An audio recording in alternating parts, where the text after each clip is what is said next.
Tumekuja hapa mahakamani kwa kesi mbili.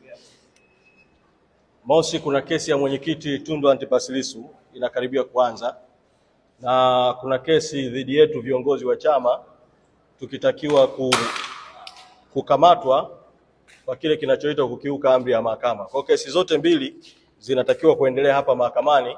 Muda huu ndo tunasubiri kuingia kuanza kesi. Sasa kuna tukio limetokea, tumeona tuwaite tuwa brief. Tumetaarifiwa kwamba makamu mwenyekiti wa chama Mheshimiwa John Heche, wakati anaingia kwenye geti la mahakamani muda mchache uliopita, amechukuliwa na polisi na wameondoka naye. Nimepigiwa simu na mmoja wa wasaidizi wake vile vile muda mchache wakati nakuja kuzungumza na nyinyi, amenitaarifu kwamba wamemuingiza kituo cha polisi Central. Sasa tunaita kusema mambo mawili.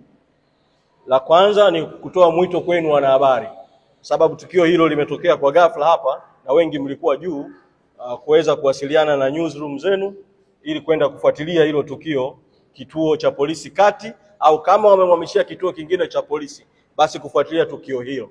Lakini la pili, tumekwishaelekeza mawakili wetu waelekee moja kwa moja huko polisi kwenda kufuatilia kuhusiana na swala hili. Tutakapopata taarifa za ziada tutawa brief, lakini sasa tumeona tuitoe kama breaking news kwa makamu mwenyekiti amechukuliwa na polisi. Na mimi mwito wangu polisi, rai yangu kwao, naamini hawajasema sababu kwa sababu tukio la ghafla kabla hata kuijua sababu, lakini na mtakumbuka kwamba idara ya uhamiaji ilitoa taarifa kwa umma ikidai kwamba makamu mwenyekiti alikwenda nje ya nchi kinyume na utaratibu, taarifa ambayo haikuwa ya kweli. Sasa inawezekana kabisa kukamatwa kwake kunaweza kuwa kunahusiana na taarifa hiyo.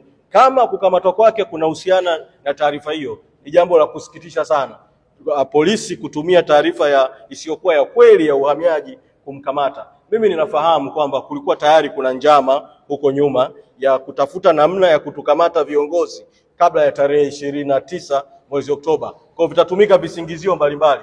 Hata mimi pamoja na kuwa niko huru sasa na nitakwenda kushiriki hiyo kesi iliyofunguliwa dhidi yetu kutafuta amri ya mahakama kutaka kutuweka ndani, lakini naweza tukatoka hapo na tukakamatwa tu kwa sababu nyingine yoyote, kwa sababu kuna jitihada za kujaribu kutuweka ndani mpaka baada ya tarehe 29 mwezi Oktoba. Kwa hiyo tupeane nafasi sasa tufuatilie swala hili kama nilivyoomba wanahabari mfuatilie, lakini vile vile mawakili wetu wanakwenda Central kufuatilia. Asanteni sana.